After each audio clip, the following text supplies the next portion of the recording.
DJ Goodfellow, we back. A little light in the way, man. Get better lighting real quick, at least, better lighting. There we go, man. That light always in the way, but we back in the building. It's the boxing clinic, man. Got a good big announcement coming. I'm dropping the that light just mad in the way. I'm dropping that Al Hammond Jay-Z beef video. It's requested. Somebody wanted to see it. Shout out to Ty for requesting that. So when you see the Al Hammond Jay-Z video, listen to the intro. Got some good news coming from Wednesday and Sunday. What up, African Pride? What's going on? But we about to, show you guys. Don't come up, please. Thank you. But we about to speak on, Keith Thurman, Terence Crawford, Al Hammond. Well, not Al Hammond, but I'm tripping. What's going on, Santos? We about to speak on. We got to break down their resume real quick. Spence, Crawford, Thurman. Girlfriend threw my train of thought out. Of course, Triple H. I'm not, you know me. I'm not about to shoot myself in my foot, but let's break down their resume. We can start off with Thurman. Obviously, Thurman came on the scene before Crawford got his shot with Top Rank, before Errol really blew up like he has blown up. And he was supposed to face Marcos Medanos on HBO back when Heyman was really messing with HBO tough before they figured out paying Andre Berto all that money wasn't worth it. But yeah, Madonna fell through. He fought somebody else. I can't remember the guy's name. It wasn't Humberto Soto. I get him mixed up with the guy he fought, but whatever. Diego Chavez was a good fight for Thurman as well. He fought Luis Collazo. Carlos Quintana. He was trying to fight anybody. He wanted top guys, but at the time, top guys weren't trying to hear him out. Obviously beat Danny Garcia. Obviously handled Sean Porter. And he's done his thing. Obviously, what's going on? Pontiac in the building. What's going on? I got boys that do that in Pontiac for real. What up, Antonio McCray? But yeah, obviously he's been on the television elite level longer than Spence and Thurman. Spence and Crawford. I'm a little off today, but he's been on that elite level longer. So you expect his resume to be a lot better. And of late, he's turned it on, even though fighting once a year. Last year with Danny, once a year before that with Sean Porter. And that kind of set back because of the car accident he had. But, Thurman's most likely the most legit one out of all of them when you look at his nucleus of his resume. And that resume doesn't mean everything, but it's very important. Just as people bring up, I don't think he's scared to lose that old man. But he's definitely changed, and I'll speak on that in a minute, African Pride. But he's a very talented fighter. But just as people bring up the amateur thing, when people keep saying, yeah, they did. Cam Newton needs more help, Jamel. But just as they brought up the people bring up Lomachenko's amateur record and all, Rickendow's and Triple G's amateur record. It's very important because when the amateurs, you see every type of style once you travel around the world. So it's not a style you haven't seen, even though it's in short increments, 3-4 rounds. But it's very key that you see different styles. And in the pros, it's the same thing. It's very key that you fight different guys. Fight guys that got power, but guys that quick. So even though you don't get that one opponent that's in good junk, man. Don't forget to subscribe, man. We always keep them moving. Most active boxing channel out that I know, and I follow damn near all of them for sure. But it's the same as the professional ranks because a lot of people I fell into that lull as well, in that little divot that we praise fighters too fast to time. Like Lubin, a lot of guys was praising him, but he didn't have that marquee real step up fight. A lot of us praised Adrian Broner too quick on his rise. I'll get to you in a minute, Triple H. 1200. We praised him too quick, and we thought, oh, he beat all these guys. But none of those guys were certified, like, undefeated and really had legit resumes or legit opponents that they had beat. We know Antonio DeMarco did beat Jorge Linares, but Linares wasn't on the level that he appears to be on now. And DeMarco lost to Edwin Valero. We all know how crazy he was, but he was a good damn fighter and was rumored to knock out Oscar De La Hoya in sparring. But he didn't beat him. He got knocked out by him. So it still was an asterisk. And then we seen him versus Paulie, and we was like, oh, maybe he's going to get better from that. When he fought Madonna And he caught Madonna at the wrong time because Madonna was just training with Robert Garcia, and Mikey Garcia and Robert and Big G, which is the father of Mikey and Robert, was getting him prepared and honing his skill. He was no longer the Madonna that fought Khan. He was a guy that had some type of skills. He was turning hooks to the body, to overhand, rights, and he was doing different things. His jab was better. He was a better overall fighter. And I would like to have seen Madonna stay in the boxing game a little bit longer and see how good he could have been, outside of fighting Mayweather and Broner. But that kind of defined his career. But yeah, you have to wait and see. In the pro, you have to have that one fight. And fortunately, if Errol and Keith do fight, it's like Keith had two major step up fights with Danny Garcia, which I don't care. People say he's a 140 guy. I don't care. Danny, was huge for 147. He looked, like a fucking. His back was huge. He was strong enough to be there. He just didn't know how to cut the ring off. And Thurman just was a better fighter. And Sean Porter, which had his trials and tribulations, but he came down in weight as well, from 154 as well. And he was fighting middleweights, in the amateurs and knocking people out, such as Danny Jacobs, and beating Usyk, who's in cruiserweight world title Super Series tournament. He been not letting his hands go. You just gotta watch him. Even versus Gavin Cabbage Reese, he wasn't really letting his hands go. His power is just more effective at lower weight classes than Broner we talking about. But Clarissa Shields, man, I'm gonna do a video on her as well. She's a real good one. But yeah, Thurman definitely has the better resume of him. But it's not like to the point where it's extremely above Errol Spence and Terence Crawford at this point. Neither one of these guys were able to get a top fighter in the ring with them. As Keith can potentially get Terence and Errol in the ring with him. But Keith definitely has the better resume. And people tend to forget what they don't see. They tend to forget how good a fighter Keith Thurman was. And as somebody just said, I can't remember who said it. Oh, right here, African Pride said that he was scared to lose his O. Yes, when Keith Thurman actually became the real Super WBA Championship, which we did a video on it, the regular WBA Championship, I don't consider that a real world title. That's like a intercontinental, mandatory type WBC Diamond type of belt, to keep it real. But once he was upgraded to what up, Quan 43? Once he was upgraded to Super Champion, and then he got that WBC belt. Well, before that, once he was up to Super Champion, you can see the change in Keith Thurman. He didn't. He fought Cortana at 152. So Keith Thurman was a guy that was in the beginning, like Triple H said, he was a guy that wanted to fight. He wanted it so bad in the beginning. He was so ambitious. He was so ongoing. He was calling people out. He wanted it so bad that he was going up and waiting, fighting guys wherever he can get fights at. But I think the Leonard Bundini Bundu fight was a turning point for him. When people seen that he was kind of timid because Bundu was switching righty lefty, he was throwing him off. I think a lot of people was like, this guy, he can be beat, especially with the Colossal body shot. That kind of made people want to start calling him out. And around that time, that's when Errol started calling him out. But the thing about it is, what's so important, like I said about resume, to get back on track, was the simple fact, it just tells you where a fighter's at. Now, I'm trying to think of an example. Jermell Charlo, for example. We seen him struggle with Vanes Monterosian, who potentially could be his mandatory once again. And that'd be a good, turning point, because that was with Ronnie Shields and he was Derek James. But once people seen him struggle with Vanes Monterosian, people kind of wrote him off. Like, he ain't that good no more. He's not this, he's not that no more. But, they told you that he struggled with him. He found a new trainer. He got better after that. He found a way to beat Vanes Monterosian.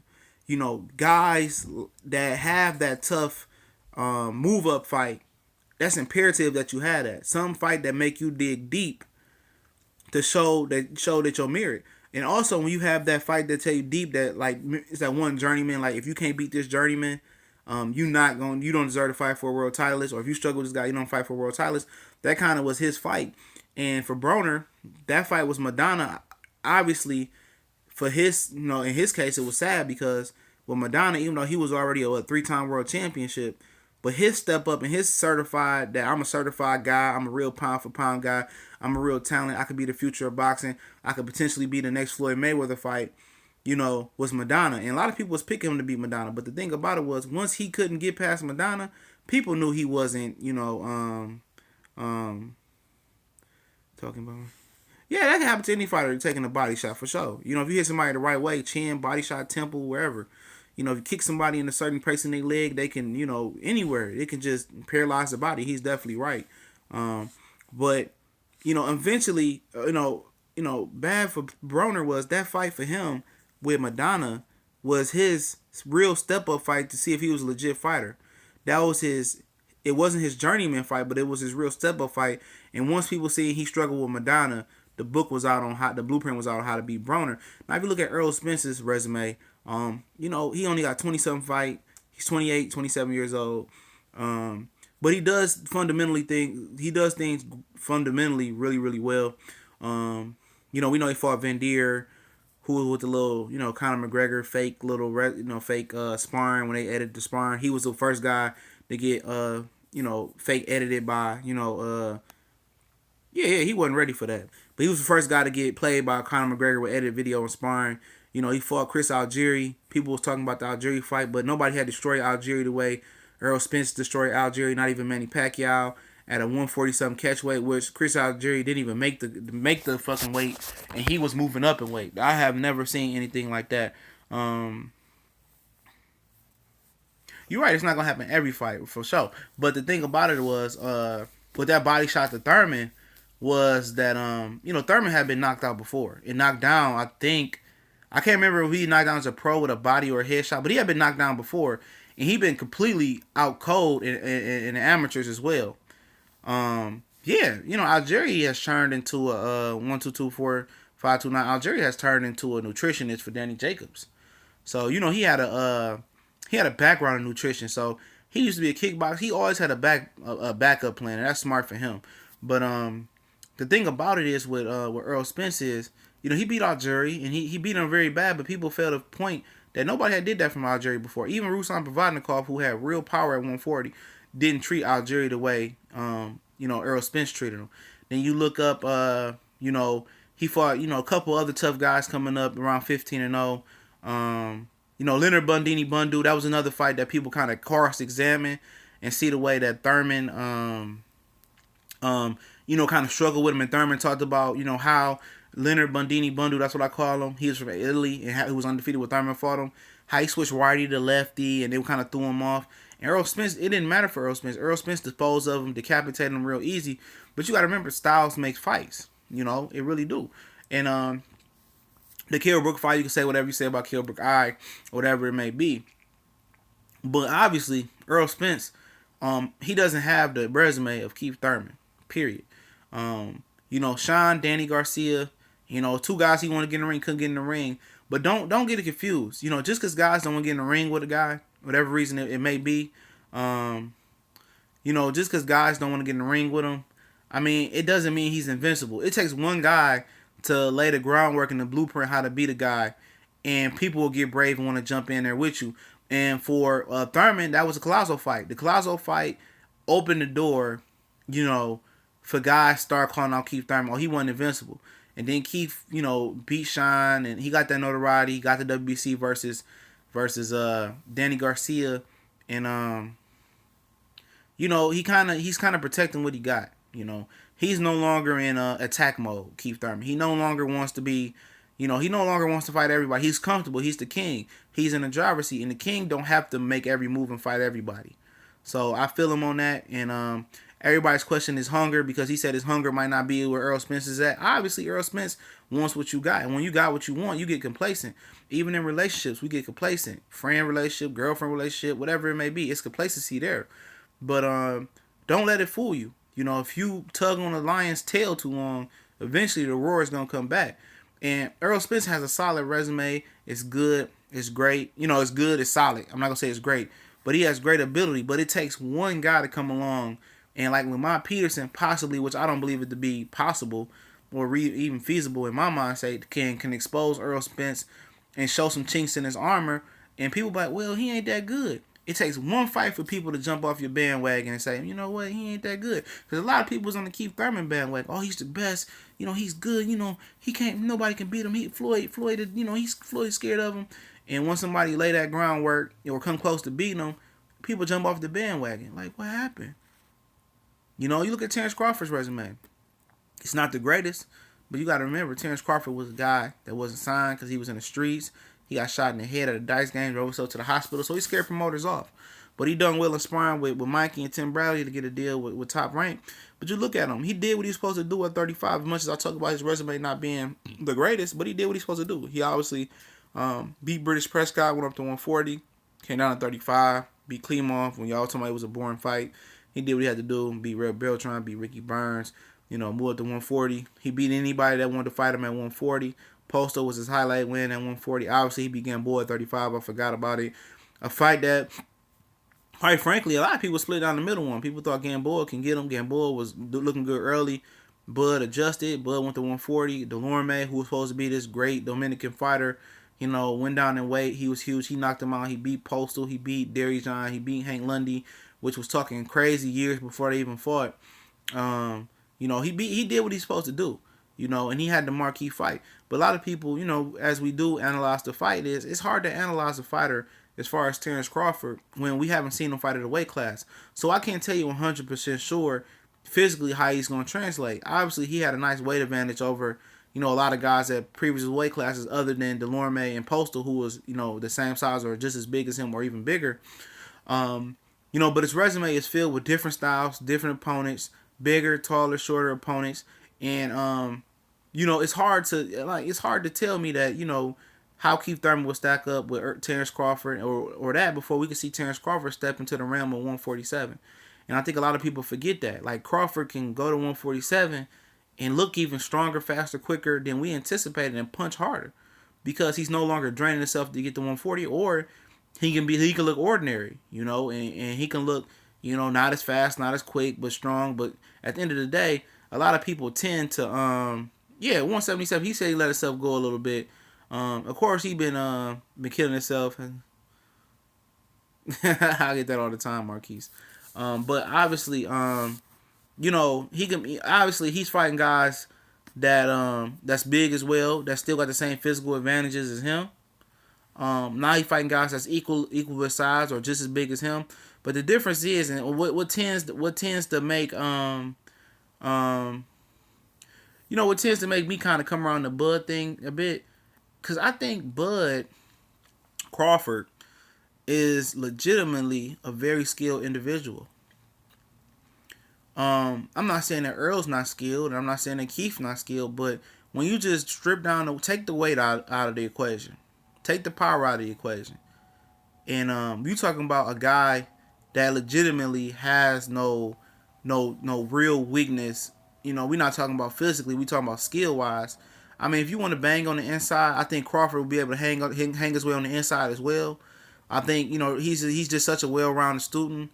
You say you want to bang in the pocket, Crawford is able to sit in the pocket with you. You say you want to go outside, Crawford can box outside with you. You want to go righty, you want to go lefty. You want to exchange, you want to box, move, circles. I mean, I've seen everything from Terence Crawford, legitimately. If you talking about everything in the kitchen sink, the tub, the basement, the bar, the booze, the refrigerator, whatever you want, flat screen TV, fat TVs, Crawford has showed everything in his game. Now you look at a guy like Keith Thurman. He's shown the ability not to be able to want to sit down and exchange with guys. Look at this. Just look at him. We're going to throw the resume out real quick. We just go ability for ability now. You look at Keith Thurman. He won't sit there and exchange with nobody. Or he'll press you like he did Danny early on, and then he'll get out of range. Keith Thurman is not a good pocket fighter. He's not a good pocket fighter. He doesn't have the patience to sit in the pocket and parry, block shots and return, turn shots. He can't do that. He wants to be moving, running, and I use running very, very cautiously, but what Keith Thurman does is running. And when I say running and moving in boxing, when you move, I use the definition like this. When you move in boxing, you're moving to make a boxing move. When you run in boxing, I think you're moving to get away from danger and then reset and fight. That's the difference for me. Now, if you moving to set up a boxing move, all right, you see Floyd moving to his left, getting out of his way. All right, then he moving his shoulders. Then he does that in another round, move to the left. Then he counters you and set up a boxing move and set you up for a play. You don't get that from Keith Thurman a lot. He legitimately runs. So that's one aspect I see in Keith Thurman. But all it does is take one aspect of your game to beat another fighter. But don't forget that. You know, it just takes yeah, he did some good inside fighting, but the inside Sheldon Hollis is different from pocket fighting. Pocket fighting is the middle range, right where you in the lion's mouth and you're able to operate. Now inside, obviously you inside, outside you outside range. But when you sit at that inside range, Keith Thurman tend not to want to sit there long. I've seen Crawford operate from inside range, you know, from middle range, you know, a little bit inside and a lot on the outside. Like Lomachenko, he's a master of all three ranges, like legit master of all three ranges. Lomachenko fights you inside, middle, and outside. Another conversation for another day. Crawford seems to be of that sentiment. Keith Thurman, Errol Spence is a guy that loves to fight on the inside. He can do some pocket fighting, but I think Errol Spence is an inside fighter. He like to cut the ring off on you. Errol Spence is a guy. How you gonna beat Errol Spence? You're gonna have to press Errol Spence. You have to make Errol Spence fight on the back foot. That's how you're going to have to beat Errol Spence. And I believe Bud Crawford can do that without no hesitation. I don't see Errol Spence being a great fighter on the outside. And Kell Brook kind of gave him a lesson on the outside as well. That smart from stay out of danger, yeah. Basically, boxers know when they got a weak chin. You can say that, I'm pretty much torn between Spence and Crawford. I can't pick between Spence and Crawford. Obviously, I'm a favor Spence because he's a real 147 guy. And somebody said in the comment section that he fought at 154 coming out of the amateurs and he moved down to 147 similar to what Sean Porter did. So you can say that, but until we see Crawford actually step in the ring, I can't really give you a real legit question, a little legit answer. But my point of it is the resumes are all solid right now. Obviously Keith has the best resume, but none of these guys have a Hall of Fame short shot resume yet. Spence is big as well. Yup, and and Errol broke him down. You're right, he really did. Good job, Sheldon.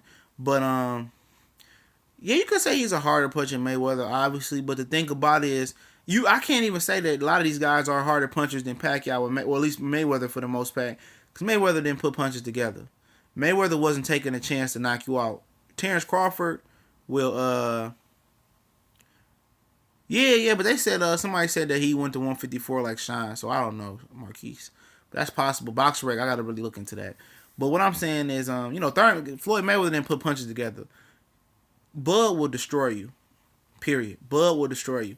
If Bud got you hurt, Bud is gonna put combinations to close the show. Floyd wasn't the closer. We all know that. Floyd would just point you to the decision like it's the amateurs or something like that. But I'm saying these guys' resumes are close together for the most part. Maybe Thurman has a few notches above the rest, but Floyd threw more punches at 130 to 140, at least to 30 and 35. He had good hand speed, a lot of combinations. Roger, really coached him to be more offensive than his father did.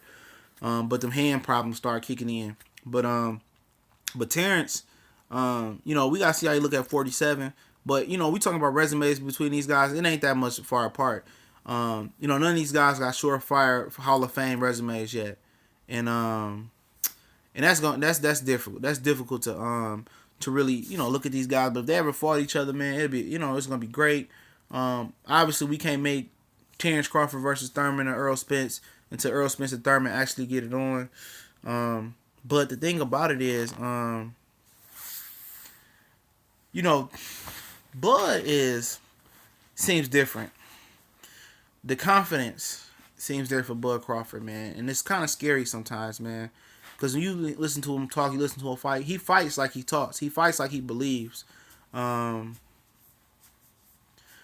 don't think Alexander gonna fight Spence. I'll tell you that right now. Even if Devin have a good year, you more likely see Devin versus Keith Thurman at some point before Spence. Thurman kind of be dope. But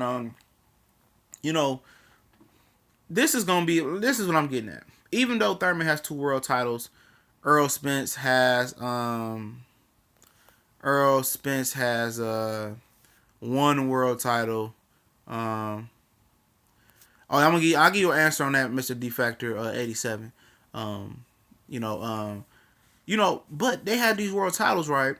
And Crawford is sure to get the WBO title, even if Horn drops the title or they fight. Let's say, we gonna get the title. But the thing about it is, none of these guys have those marquee fights. They don't have the Floyd to Diego Corrales fight. They don't have the Pacquiao Morales fight yet. And what I'm getting at, these guys, if they able to fight each other, their careers are gonna be defined at 147. Whatever they go on to be, if they move up, move down, retire, 47 will define their careers. Their resume will be built on what them fighting each other. Oh, good looking Brooklyn Boxing Talk, man. Hey, I'm gonna go check you out, man. If you comment in a regular video, don't worry about it. I'm gonna go check you out, Brooklyn Boxing Talk. Definitely, y'all go subscribe to Brooklyn Boxing Talk, man. But their careers will be defined. That's the point of me doing this video. They resume so close together. Like, I mean, it's basically what's your flavor. It's basically what your flavor right now is. A lot of people forgot about Thurman. They forget about Thurman because we ain't seen him fight but once the last 2 years. Each year. Errol Spence, we seen him. Crawford, we waiting to see him. But they basically they resume. I mean, they about to build their resumes fighting each other. Where Spence go from here? We know Spence only fought once last year, or once a year before that. Possibly with the WBC ordering. Hey man, you like the seventh person, like Casual Boxing Talk, man. He got a lot of clickbait videos, man. He got a nice little following though, man. So somebody must like it. I ain't got no problem with brother, but I be just looking for sources. You know what I'm saying? I give y'all sources where I get my stuff from, more times than not. But for Spence, I mean, it's really opened the door for Spence and Thurman to fight each other this year, because the winner of Brandon Rios and Danny Garcia, according to WBC on Instagram, Casual Boxing Talk is this is go look him up. You will see exactly what I'm talking about. You watch 3 videos, you will see what the clickbait videos they talking about. He kind of like the good hair Puerto Rican black guy. I don't know where he is. I mean, sometimes he know what he talking. I ain't gonna say he don't know what he talking about, but I just be wanting to see sources. He be having some inside scoops without sources. That's my only issue with him. I give y'all sources. But, Spence and Thurman can fight each other next, because now Rios and Garcia is they got the winner of that got to fight Sean Porter for the right to fight Thurman. So Thurman's fighting Jesse Farkas in April. If he's healthy and no injuries and no car accidents, no pun intended, Errol Spence beat Lamont Peterson. They can fight in the fall. And then the winner of that fight can fight, the Sean Porter, Brandon Rios, Danny Garcia fight winner. And they can do that. But, the dude with the chains who talks in the car. Yeah, that talks in the car. Yeah, that's him. Yeah, Thurman ain't taking Spence fight this year. But, technically, it's set up for him to do that now.